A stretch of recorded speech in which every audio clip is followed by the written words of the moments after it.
So, Harry Dent, welcome to the program. It is so great to see you, and I'm sorry that you couldn't make it down to Australia with all this crazy coronavirus that's going on. And down here in Australia, as you know, we've escaped. I get escaped the worst of it. However, our borders are still not being opened up, and Yeah. it's a crazy world we live in.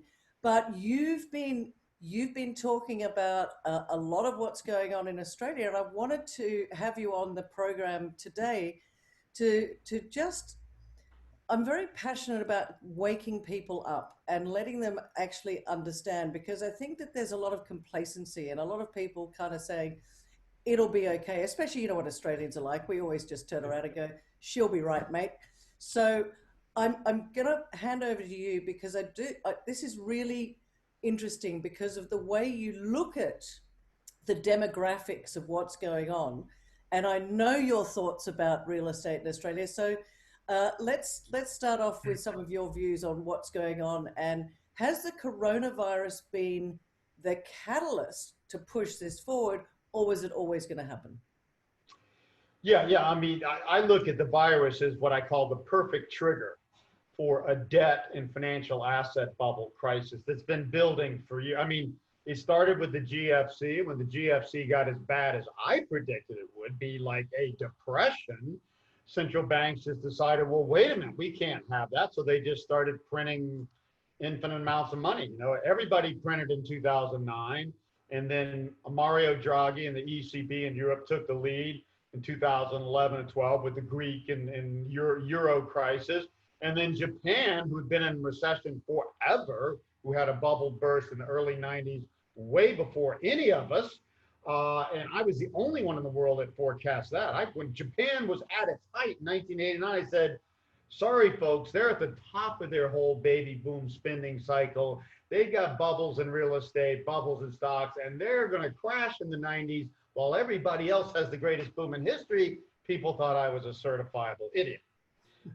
So that one I saw coming, and it's just demographics. They had their baby boom first for a lot of reasons in Japan. They had the baby boom was such a large generation everywhere it hit in the developed world. That baby boom bubble and burst on a lag causes a bubble 20 years later inflation, and then 46, 47 years later in spending and economic growth, and then in investment and other things.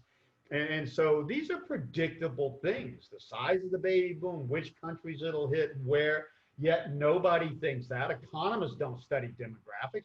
Economists don't even care about people, for crying out loud. Oh, it's all government policies. Oh, should we be more, Austrian, or should we be more Keynesian, and blah, blah, blah, blah, blah. Hey, all that matters some, but you know what matters? Consumers drive 70% of GDP through their spending. Businesses only expand their 10% of GDP with capital investment if consumer spending is growing. And government in most countries are something like 20%, and they tax the consumers and businesses to get their revenue. So who drives the train? Consumers. So that's why I study people. And yes, government does this, and government can stimulate, they can lower, raise interest. Like, that's all reactions, that's all more temporary. Although I have to admit, me and Jeremy Grantham and a few other people were early on years ago calling for this bubble to burst. And as soon as Trump got elected, I said, okay, well, it ain't gonna burst now with cutting corporate taxes and every pro-business policy on earth possible. Um, but it is now. I was saying late last year, when the banking system started to break down again in the U.S. They call it, this little repo crisis. Oh yeah, yeah. Big banks that normally fund overnight lending for everybody that's on leverage and hedge funds and traders and all this crazy stuff. And of course, all of Wall Street is a big leveraged hedge fund now. Everybody's speculating on betting that the Fed's going to keep pumping money out, and interest rates going down and stocks go up, and they're doing it on high leverage and making a killing. Yeah, So that broke down. and Harry, you call it. I think you call it something like that. They're all on crack. This is, Yeah. it's a drug-induced economy, and they keep feeding them the crack. But eventually, that is going to come to a horrible end. Exactly, exactly. When you have debt, I mean, debt's healthy up to a point to buy homes at reasonable prices, which they're not reasonable in Australia because of the bubble, and all this stuff. But when debt is encouraged excessively, and then on top of that, when debt starts to fail, governments print money to jack up financial assets to make people feel a little richer because they can't figure anything else to do, and you create big financial bubbles. Yes, that is not sustainable. That does cause bubbles, and they do burst, and they always burst badly. Every major financial bubble in history, financial assets have been driven by excessive debt growth.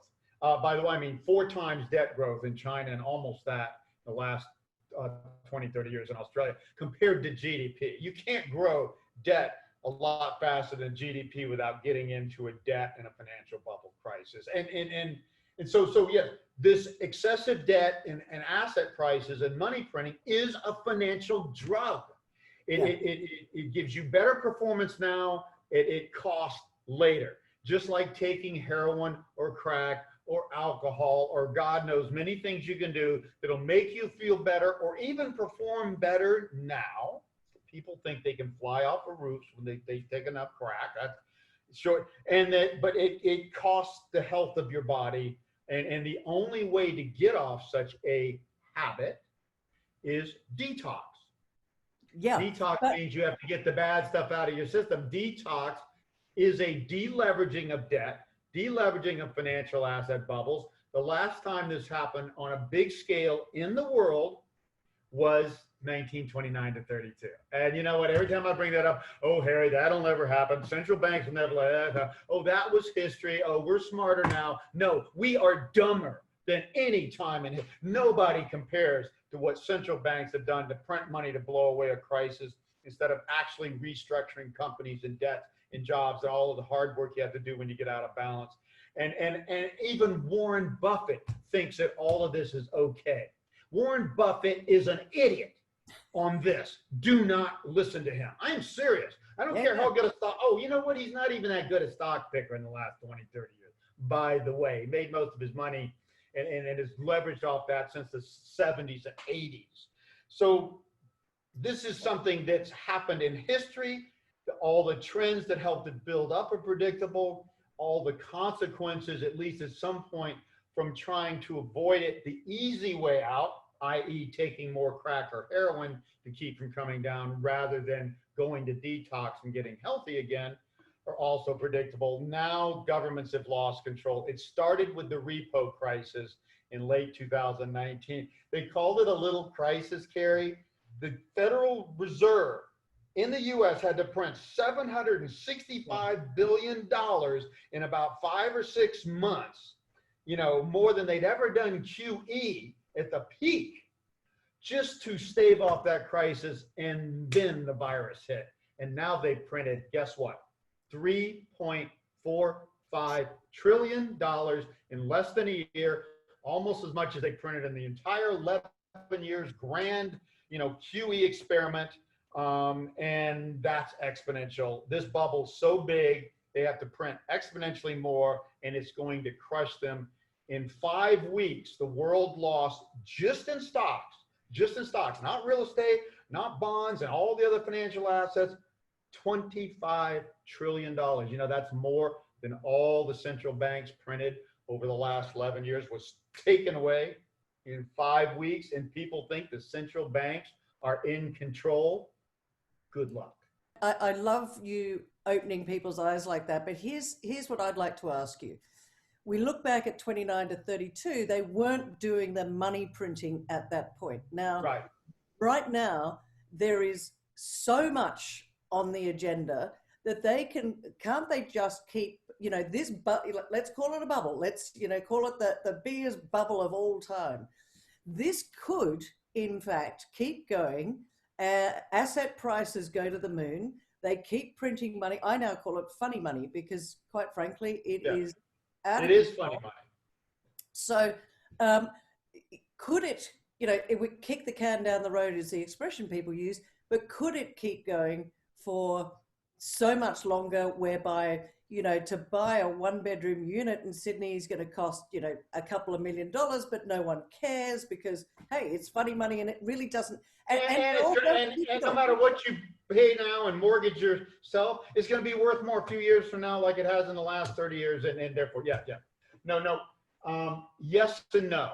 Yes, this has already happened. They've been putting off this crisis now for 11 years, and they've been printing more and more and more. And now, just in less than a year, they have printed more money. The US deficit just went from $1 trillion in a boom to 4 trillion, and they've got another stimulus program coming, another 2 or 3 trillion.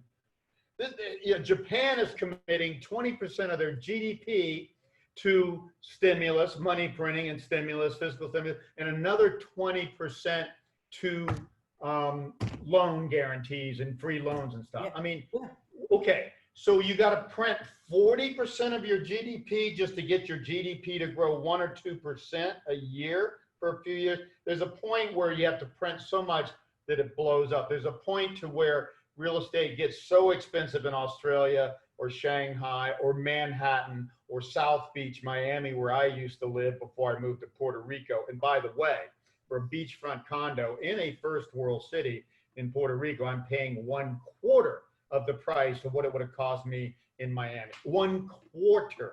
So it gets so expensive, or the money printing gets so much that the markets lose faith. I'll tell you, one of my leading indicators is really simple, Carrie.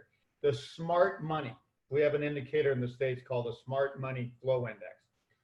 They measure what the smart money's doing in the last 30 minutes versus the dumb money who react in the first 30 minutes after the bell rings, and everything's been decided by the smart traders before these people even wake up, okay, in the futures markets. And the smart money has not been participating in the stock market rises hardly at all since January of 2018. That was the last bubble peak that actually had broader support, even from the smart money. Ever since, less and less smart money. And guess who has gone up 4 times in the last several months in put options and trades? All the dumb money on the discount brokerage firm. Small traders are buying highly leveraged call options like you can't lose at unprecedented levels. This is telling me it's the smart money who not only invest on high leverage and at the right time. When they pull out, they first pull out, which they did in 2018 forward. There's a point, which I think is just about to start, where they turn around and short the market on high leverage. And that is what ends the game. And they do that because they don't want to fight the Fed either. They're not idiots. But they do that when they think the Fed or the central banks are losing the game. And believe me, with what they've had to print, the Federal Reserve in the US and the government just gave away the whole ship before just the beginning of the crisis. Well, what happens as we get into the crisis and it gets deeper, like in 30, 31, 32, or 1980, 81, 82, or 1973, 74, 75. We're at the beginning and they've blown the whole wad. So they're out of ammo. And yes, they can always do more. They're going to have to do exponentially more. And remember what I said earlier, just in 7 or 8 months, they printed 3.45 trillion. The entire QE cycle for the Federal Reserve was 3.7 trillion from the beginning of it to the height, the peak of it. They printed that much in 1/10 of the time, which means it's taking exponentially more. When does it get, okay, they just printed 3.5. What happens when they say, well, we got to print $20 trillion next year? When do the markets just go, okay, I'm sorry, even a nutless monkey can see this? The analogy of being on crack. I mean, they'll keep going until they overdose. But keep going exactly till you overdose and hit the pavement and either die or get dragged to detox. That's there. We're going into. I say we're going into detox next year. I'm willing to bet a lot. I've told people if we don't see a major crisis and a bigger crash, is bigger than 2008 to 9, the GFC, in the next 2 years, I'm going to quit my profession and be a limo driver in the Gold Coast. I'm not going to stay here. Not even Puerto Rico. I'll move to the Gold Coast. Why the Gold Coast? I like Australia. And one of the times I was there, we were doing back-to-back seminars in Brisbane and the Gold Coast. So I had 3 different limo drivers carting me back and forth. All 3 of those limo drivers had read my book. I'm like, that never happened. I'm not, 50 Shades of Grey selling, not, fiction author, And Yeah, but these Harry, people said, I said, why do you do that? They said, well, we love meeting people and we love the Gold Coast. And I said, okay, well, that's where I'll go if I have to quit my profession with shame because this bubble never burst. No bubble. I also compare bubbles, Carrie, to be fair. And I'm not kidding when I do it. It's an exact analogy. It's not a kind of like to the male orgasm. oh yes, I take the Masters and Johnson scientific survey and plot of the male orgasm, how it builds, how it goes into that orgasm phase, and how it crashes, which is very suddenly and very hard. And I can put that pattern on any real estate or commodity or stock trend and immediately tell you if it's an ordinary boom, which gets overdone, natural causes, or whether it's a bubble. And everything's in a bubble now. There are very few things that aren't in bubbles. And then I say, well, stocks can crash 70, 90%. People say, Harry, that's impossible. Commodities have already crashed. They were in a bubble. They've already crashed 70%, and they're still going to go down farther to 80. Oil's already gone down 85. Iron ore, your biggest export's already gone down 80% at work. And people say, this can't happen. Bubbles don't go down 30 to 50%. They go down 70 to 90 in stocks and commodities. Not in real estate as much, more like 30 to 50 in real estate. But Harry, iron ore is pretty strong at the moment, the price. Yeah, it's bouncing back. You ever see a bear market that just goes straight? The saying for traders, because they love volatility, they love bear markets, much more volatile for them. Bear market rallies are the most volatile on the upside. What did we just get in the U.S.? A 40% crash and wham! The rebound was 45% up. Now, still not the new highs in most indices, but it was even harder and faster. That's a bear market rally. You still go down. Is that because people are just getting desperate to try and get back? Oh, I'll get back in the market. It's all over. I mean, is a lot of people calling it a V-shaped recovery, and you're saying absolutely not going to be a V-shaped recovery. And I think you've also recently said that if you want to get out of the stock market, there will be one final rally, August through October. Yeah, well, we're in it now. I expect it to peak, somewhere between late August and October. That's kind of into the election. Normally, and the classic one was the 1929 to 32 crash. The first crash was 49%, more than usual, in about 2 months. And then it bounced for 5 months, took back about 60% of the losses, and then you had the big, long, grueling down. One of the reasons you always get a strong rally against that first crash, because it's so violent that governments step in and you get very strong stimulus. And of course, investors, unless they totally pass out and crash, like the crack addict or the heroin addict, they're still hopeful. And oh, no, yeah. Oh, and buy on the dips. They've been trained to buy on the dips. Well, that happens until it doesn't work. And so when this next one goes down, now my view is this. It's impossible to have a total V recovery. There are major segments like travel and leisure and cruise ships and airlines and hotels and certain parts of retail that aren't going to come back for years. They will come back. People say cruises will never. No, people love cruises. They will come back when we got a vaccination. People don't worry about this. And that will happen, not immediately, but in the next year or two. That will happen. And this thing will go away. I'm not going to Australia until at least early to mid next year. I'm supposed to have 2 tours of Australia. You know how much that's $30,000 just an airline ticket, just for me, not the rest of the people that travel with me. Okay, it's lost. I'm not gonna fly anywhere this year for the first time in my life, except a little hill hopper to my island, 30 minutes away. Okay, first time in my life since I've been an adult. And I don't think I'll fly much next year. And cruise ships I never liked, but if I did, I wouldn't get on for a couple of years, you know. So you get a truncated V. I'm telling you, there is no way. U.S. was at 3.5% unemployment. We'd be lucky to get back to 10% in the next year. And I say the economy collapses again, because what's going to happen is we're going to come partly back fast, and then all of a sudden we're going to have problems. And a lot of companies that were struggling anyway, even with aid and stuff, start defaulting, and defaults, you know, beg defaults. You know, the subprime crisis has started. This whole GFC started in the U.S. It was only on 14% of consumer debt in our country, only a minority of mortgage loans, and it boom.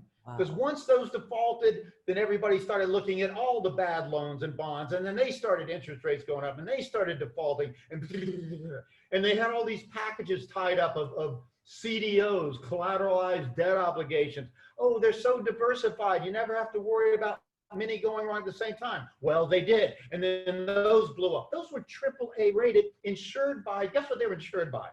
Derivatives. Traders with no collateral on 20 times leverage, saying, oh, I'll take that bet that bond won't go down. That's what they were collateralized by, to get a AAA rating. It was total BS. Well, we're living in a casino at the moment. We're living with funny money. We're living in a casino. Everybody's desperately trying to find how can they stay ahead of the game. Interest rates are down to 0 or negative. They've got nowhere to go. And so let's focus on a little bit on Australia, because, you know, you said to us, our real estate market is in a major bubble, but I'm telling you, people here, they're talking about an 18-year clock, and that this is just a little dip, and that come next year, we're going to be off to the races. What do you say to those people? And you know, if this goes on for another 10 years the way it has, then it'll cost $2 million to buy a piece of crap home in Sydney or Melbourne. I'm talking a piece of crap home. Only place worse than you, because I travel a lot, is Vancouver, Canada. And they're driven by the same thing. High Chinese buying, high Chinese money laundering into their economy, high proportion of immigration keeping Canada's weak, but the British Columbia is stronger. They're just like Australia, and they're the only major city in North America that's slightly more overvalued than Sydney and Melbourne, and it's going to crash. They have been banning, literally outright trying to ban Chinese buying, and it somehow happens anyway. So until the bubble bursts, it just keeps going. But there's a point. I mean, again, my taxi driver, last time I was in Vancouver, took me to his house. It was a glorified trailer on a tiny lot, and it was $1.5 million, and it should have been $200,000 to $300,000 in the good. I mean, this is crazy. The only reason this taxi driver had it because he bought it for $500,000 10 years ago. He couldn't buy it today. That thing goes down, he's ruined. All of his net worth is gone. And by the way, in the US, the percentage of our net worth that's in real estate, because we already got a clock cleaned once, okay? You guys, by the way, haven't had a recession in 30 years. And real estate's gone straight up with only a little hit in 2017, and a little, maybe another one here recently. You know, it doesn't seem possible that this happened, but it does happen, and it did happen in the United States. Our percentage of net worth in real estate is 29%. You know what yours is? 40? 7%. You know what it is in China, the only market more overvalued than you compared to income? 75%. You know what the difference between China and Australia? Only one thing. 22% of their urban homes are empty because the government just builds homes to create jobs, tries to draw people in from rural areas into urban because it triples the GDP per capita, something I know better than anybody because I've studied it all around the world. And they don't mind them being empty. And people, Chinese, buy these things. Half the buying is second and third homes, which means speculation by everyday people, not just the rich. They're buying second and third homes, and they're not even renting them out. I know, it's crazy. So, Harry, I'd like to ask. And so who's going to buy that real estate when they finally realize, oh, real estate's starting to go down. I got a bunch of empty condos. I better sell some. Who are they going to sell it to? Answer is nobody. My model, I have a bubble model for everything, commodity stock. My bubble model says in Shanghai, that real estate could fall as much as 78%.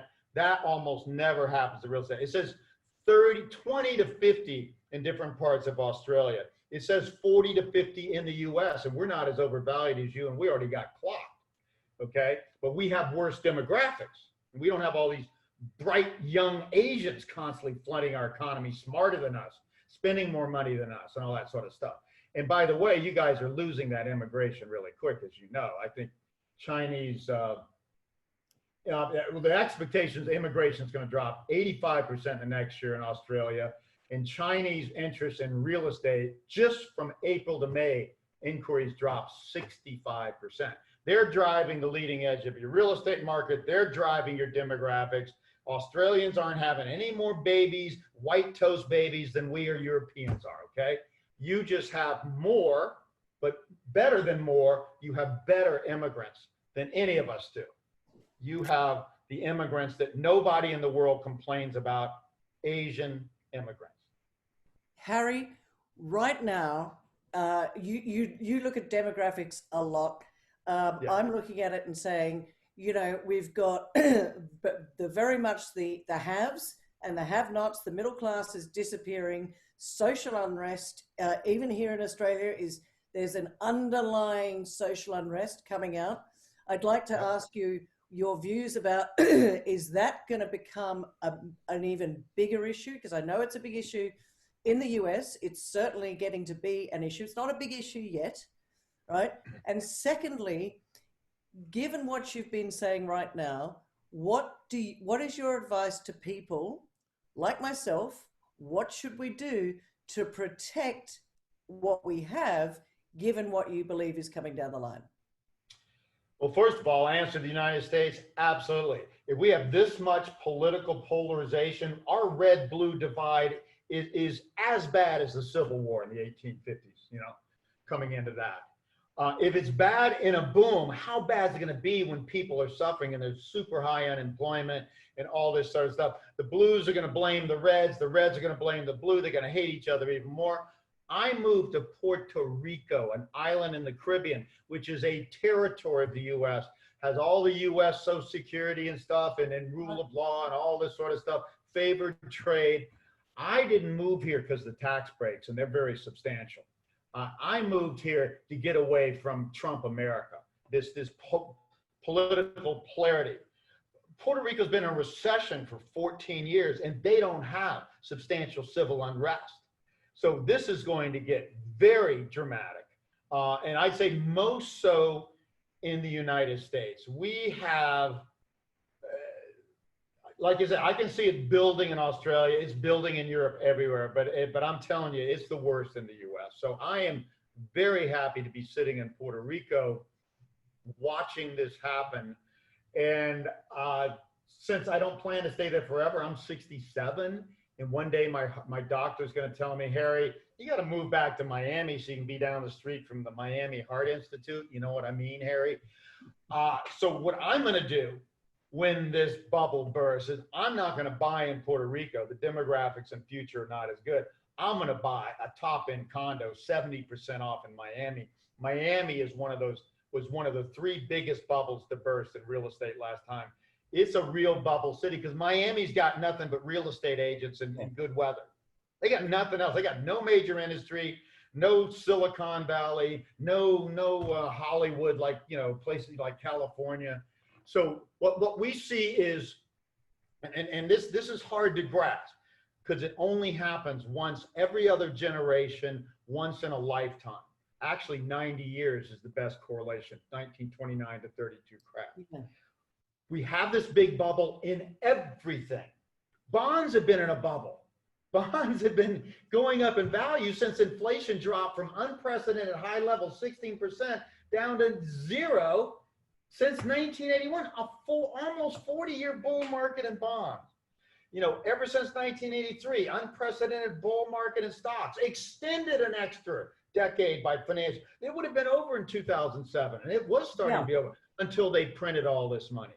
So the bubble, the biggest thing, normally debt deleveraging was the biggest theme of the Great Depression. Real estate was not in such a big bubble. Stocks were. Stocks crashing, but that doesn't affect most people that much. It was debt deleveraging and farms going under back then and that sort of stuff. So you have to get out of the risky assets. And this time, since they chose, instead of lowering interest rates, you were right when you said in the 30 crash, they did a minor amount of money printing compared to today, only at the bottom, not before it and into the early stages like they're doing it here. So you have to get out of financial assets. The financial asset bubble is a bigger theme than even debt in this global crisis. So stocks, real estate, and everything but the highest quality bonds. That means AAA corporate bonds. In the US, there aren't many AAA corporate bonds out after this bubble. Bond quality's gone down, down, down, down. Most bonds issued in the US are just above junk now, and then the junk bonds are higher than they've ever been. AAA corporate bonds, better than that. The government bonds of governments that are what I call best houses in a bad neighborhood. Everybody's printing too much money. Everybody's too much in debt.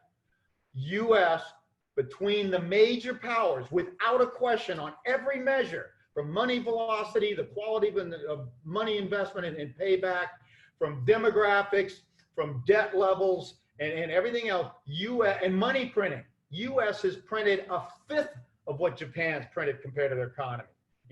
Half of what Europe's printed compared to their economy. US dollar went up in the GFC crisis, while gold and silver went down temporarily. Okay, gold went up in the early stages, but went down at the worst because gold likes inflation and gold likes money printing, which signifies future inflation. So the US will hold up the best as a currency and stuff.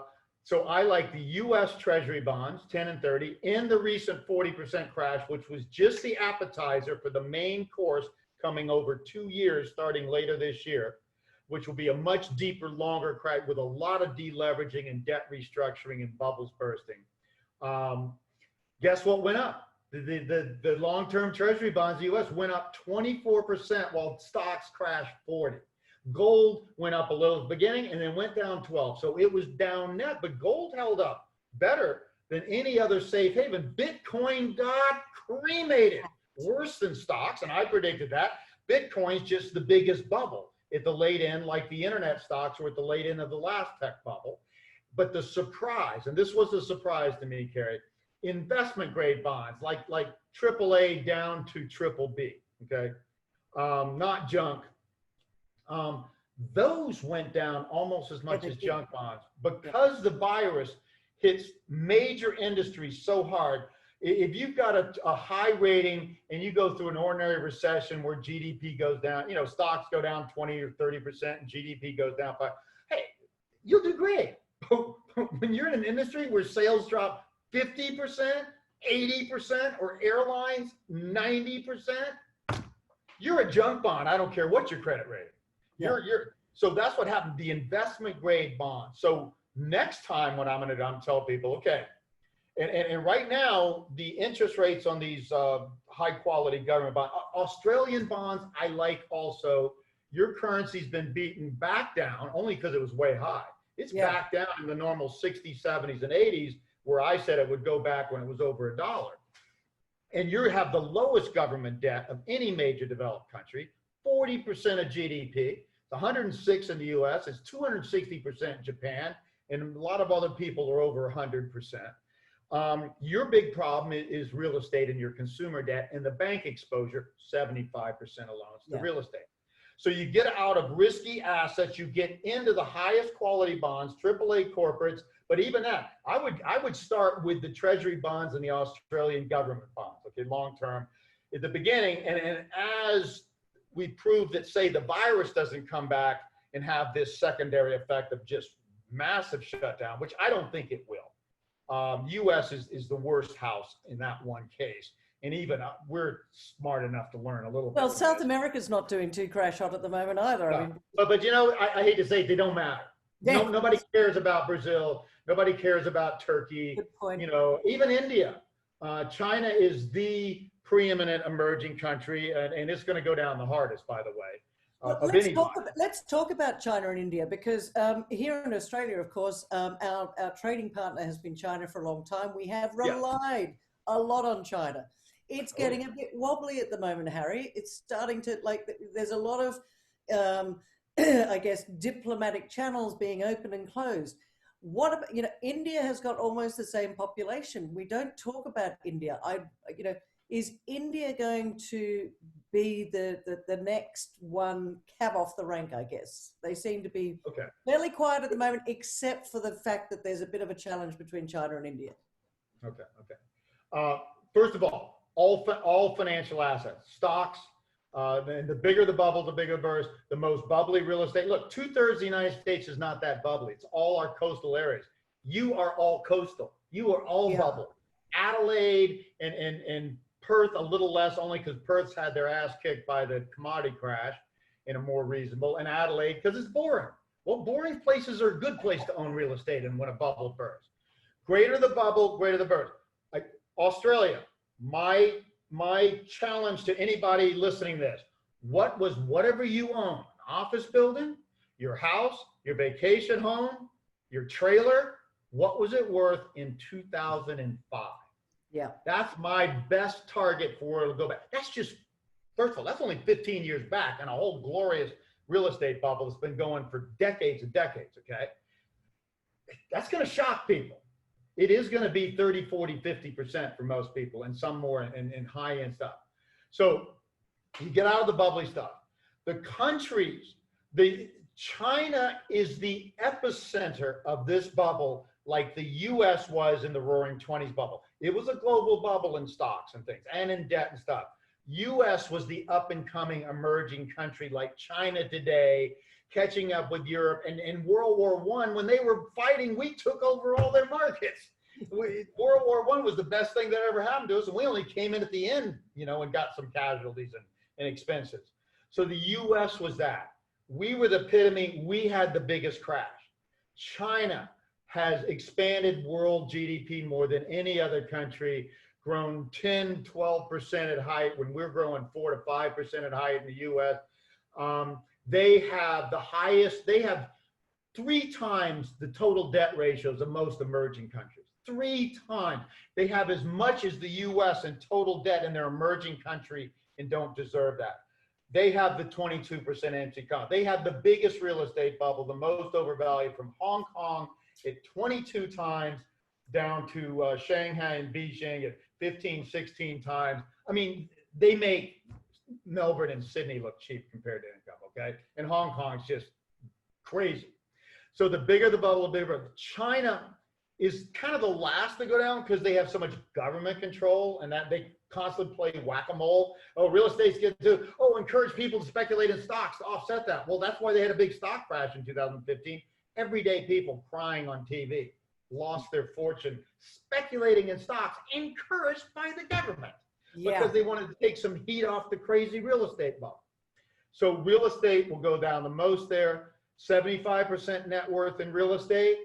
Of net worth is in real estate. Real estate crashes. Chinese are going to feel poor overnight, and they already save way more than us crazy Westerners do because they haven't been rich too long, okay? They're going to clam up. That economy is going to fall like an elephant. So whatever you've seen in exports slowing to China now, you're going to see much more. What do we export to China? Not that much of our economy. You do 20% total. Good portion of that. China is the dominant customer. China also, the Chinese are constantly laundering their money out of China. Only one way, 2 ways they can do it: buy real estate or buy businesses outside of China. They can only take $50,000 cash a year, which is nothing for a rich person. So the difference is, even though they put more money in the US than any other country, they put just disproportionately more in Australia and New Zealand because you're a smaller country. And I would too. You're closer. I would live in Australia, but I'm seriously, I tell the audience every time I'm over there, you'd be my #1 pick in the entire civilized world to live if I could and run my business and not be on times, you know, all this crazy stuff.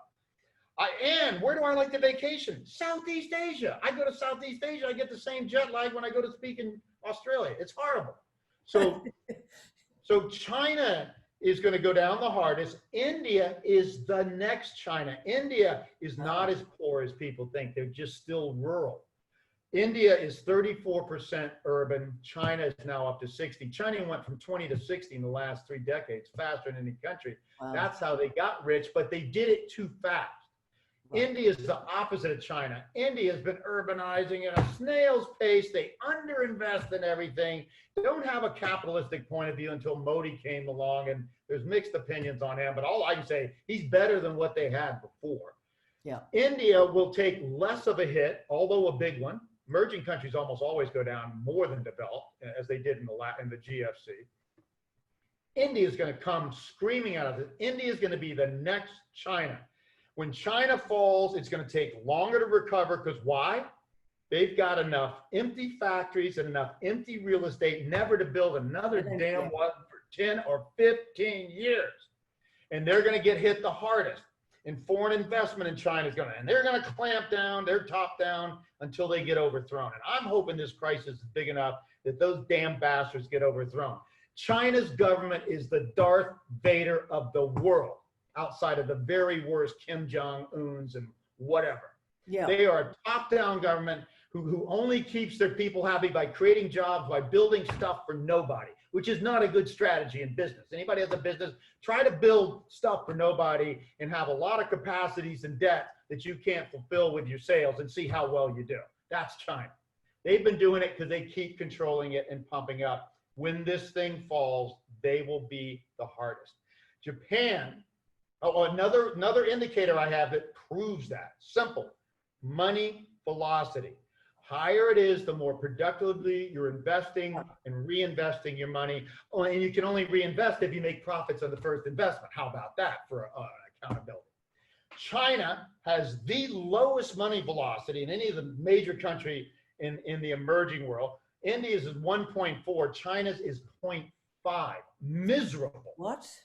Japan has been and is still the lowest in the developed world, 0.4. It's the lowest money velocity of any substantial country in the entire world, which was another sign that when their bubble burst, it would not only burst big, but they would have a hard time coming back. So China did the same thing. Japan is China. They overbuilt to expand rapidly.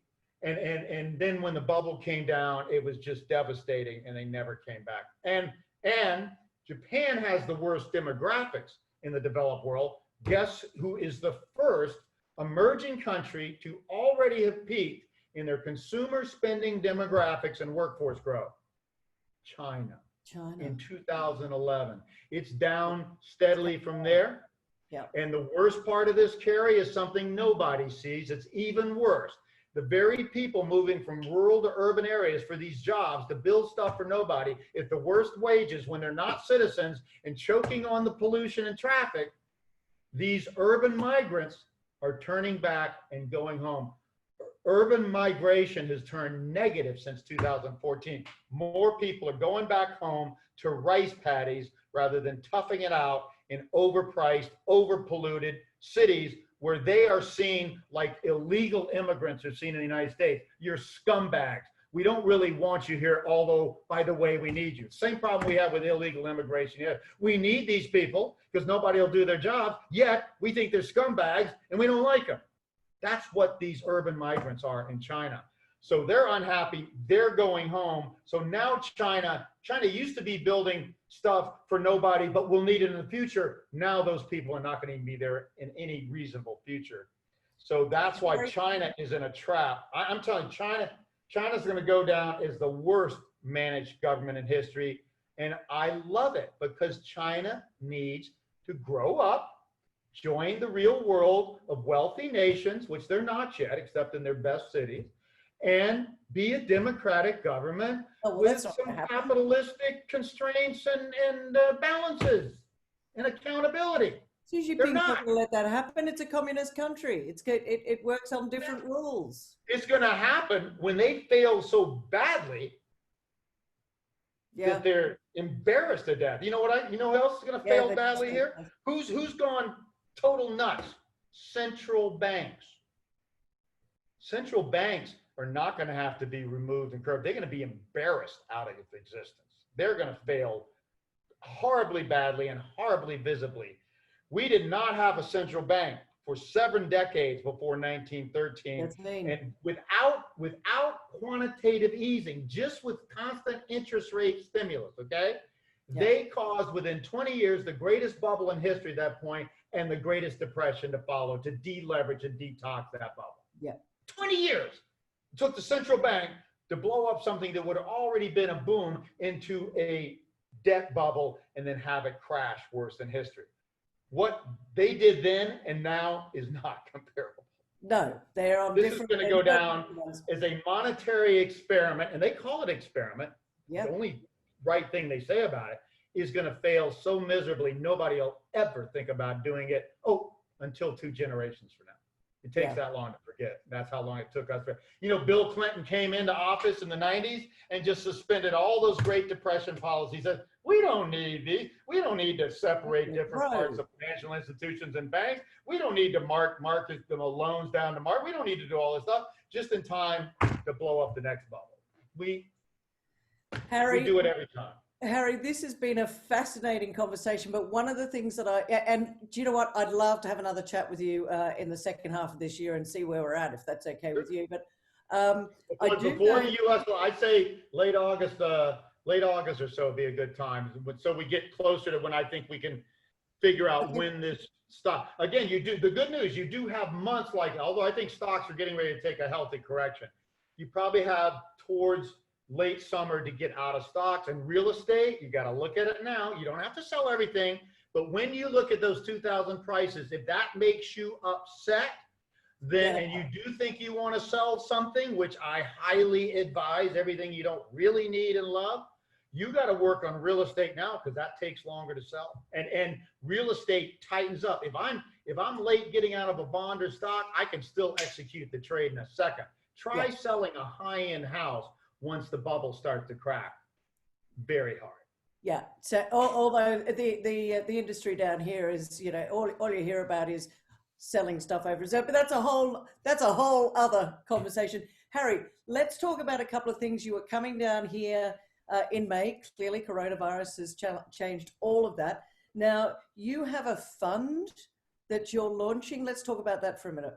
Yes, only in Australia at this point, the Dent Sector Fund. I met on my last couple tours in Australia. We had a speaker from the financial services industry, was a real expert and started some funds and financial advisory firm. He totally got my stuff. Believe me, people in the financial industry do not get my stuff. You don't know what's going to happen. You're supposed to just diversify in some blind ways and have an all-weather portfolio. No, we say every season is different. I can define the booms and the busts, the inflation and the disinflation, literally down to years, and know when to favor certain sectors and when not. We know every single consumer sector that's going to boom at different times of their lives in every country. So this fund has the freedom to kind of pursue all those investments when necessary. Yes, we're diversified. Yes, we build into stuff. We do all the things a good fund does, but we diversify only in sectors that are favored in the season we're in. We're in the winter season, about to see the worst of it. That means bonds are highly favored and almost everything else is suspect for the next several years. So first of all, why launch a fund now and why Australia? Okay, Australia, because I've been promoted there by GoCo Group since 11 years now. They have had much better strategy than the marketing firm we use for our newsletter, which we split off from, frankly, because they attracted the wrong people. They've really positioned me right. We have a higher quality audience and a higher percentage. I sell less books than the US. We're 13 times that, but I probably sell 3 or 4 times more books per capita in Australia. Higher quality audience, but also meeting this guy from Stone Group, Andrew Stewart, what convinced me. He gets what I'm talking about. Anybody else in the US I've ever talked to in mutual fund, well, Harry, yes, but we can't do this, and we can't, and can't. Well, I'm sorry, it won't work. I'm sorry I broke the rules, but nobody could forecast the economy, so I kind of had to break the rules to do that. But it also breaks the rules of investment when you can clearly, predictably break an economy into seasons. Why would you want to be in a large cap growth fund when from 1969 to 82 they basically went down, and then and they're going to go down in the years ahead? Why would you want to be in that, or just rotate into the most defensive sectors? Even defensive sectors go down. So same thing. Why would you want to be in bonds in the 1970s when inflation's going up at the highest level? You know what caused that, Carrie? Nothing to do with governments.